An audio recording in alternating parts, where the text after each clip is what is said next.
Picture this. You're standing in the heart of Rome, surrounded by ancient buildings and the hum of the city.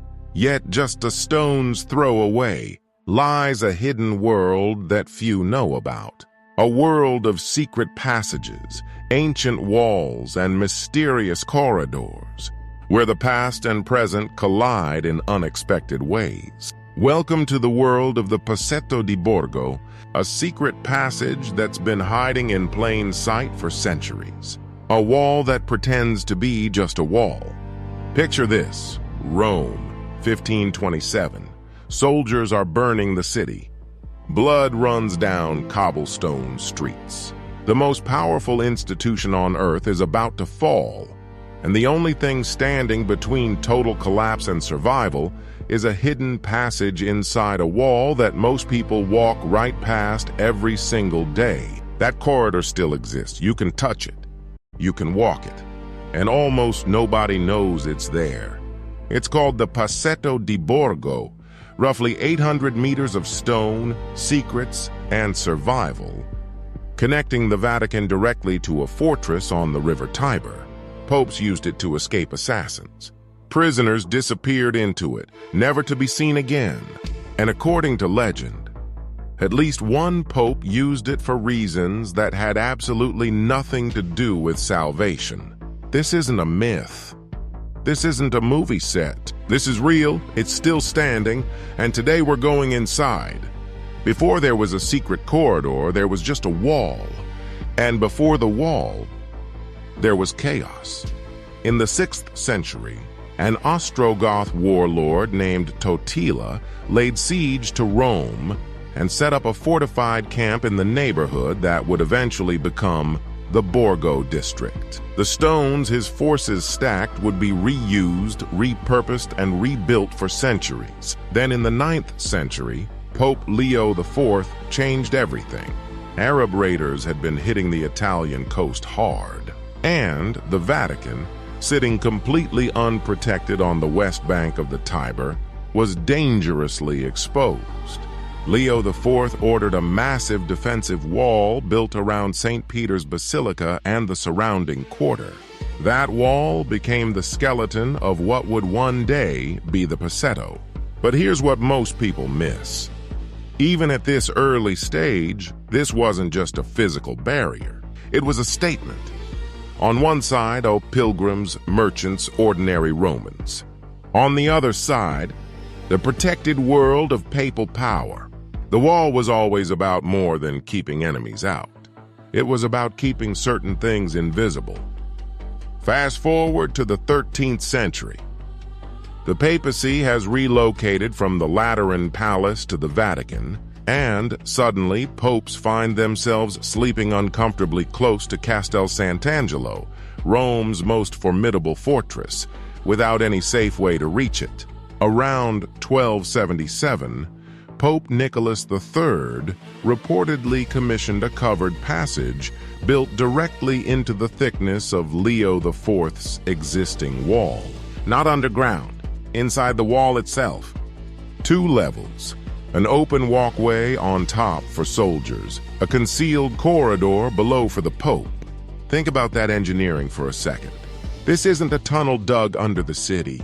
This is a hidden highway running through the body of a wall, elevated above street level, so that a pope could move from the Vatican to the fortress completely invisible to everyone below. One side of the wall, a noisy street full of bakers, blacksmiths, street vendors. The other side, nothing. And in between, in the stone itself, footsteps that the city would never hear. Now we get to the part that history books mention quickly and then move on from. But we're not moving on. It's 1494. The French king Charles VIII is invading Italy. Rome is tense. Pope Alexander VI. Yes, that Pope Alexander VI, the Borgia Pope, possibly the most controversial figure ever to wear the papal crown, uses the Passetto to reach the safety of Castel Sant'Angelo while the political situation outside is spiraling. Official reason: security.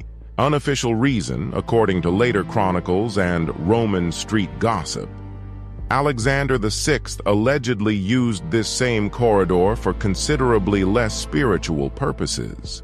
The stories describe late-night crossings, figures wrapped in dark cloaks, guards who were paid to look the other way.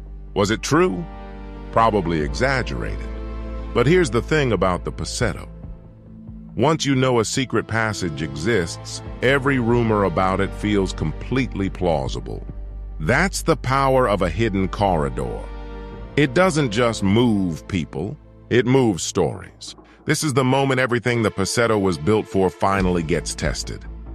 Charles V's army, Spanish soldiers, German mercenaries, Italian-hired guns, breaks through Rome's defenses. What follows is called the Sacco di Roma, the sack of Rome, and it is one of the most savage episodes in the city's entire history. Buildings torched, palaces looted, churches ransacked, civilians caught in the middle of a military catastrophe with no warning and no escape. At the steps of St. Peter's Basilica, the Swiss Guard makes their stand. Nearly 200 men in their striped uniforms hold the line against an overwhelming force. Their mission isn't to win, their mission is to buy time. Most of them will not survive the morning. Inside the Vatican, Pope Clement VII gets the message. It's time to move. He enters the Passetto. His white papal vestments, the symbol of everything he represents, immediately become a liability. An attendant bundles the fabric to keep him from tripping. Another throws a dark cloak over his shoulders so that white silhouette won't draw fire through the corridor's narrow openings. For the next several hundred meters, the most powerful religious figure on earth disappears. Above the chaos, above the screaming and the smoke and the collapsing walls, there is only a narrow stone passage and the sound of desperate footsteps. He makes it to Castel Sant'Angelo. He survives. The Swiss guards at St. Peter's do not. Their sacrifice becomes the founding legend of the modern papal Swiss Guard. And the Passetto becomes something more than a corridor. It becomes the physical proof that power, no matter how absolute, always needs a back door. The Passetto is still there, right now. Above the streets of modern Rome, that same stone corridor runs between the Vatican and Castel Sant'Angelo, and on select days, with a small group, you can walk it. The stones under your feet have been worn smooth by centuries of use. The walls on either side are cold even in summer. The openings that once served as archer slits and cannon positions now frame views of a city that has no idea what's passing overhead. Tour groups move through quietly. Guides explain the history. And if you stop for a moment and press your hand against the wall, really press it, you can almost feel what this place is. Not a tourist attraction, not a museum exhibit, a survival machine, built by people who understood that history is only partly written in documents. The rest of it is written in stone in the shape of a hidden door in the distance between fear and safety. The Passetto di Borgo isn't just a secret passage. It's the answer to a question that every powerful institution eventually has to face. When everything falls apart, which way do you run? Now you know the answer. It's 800 meters long, it's hidden inside a wall, and it saved the Catholic Church.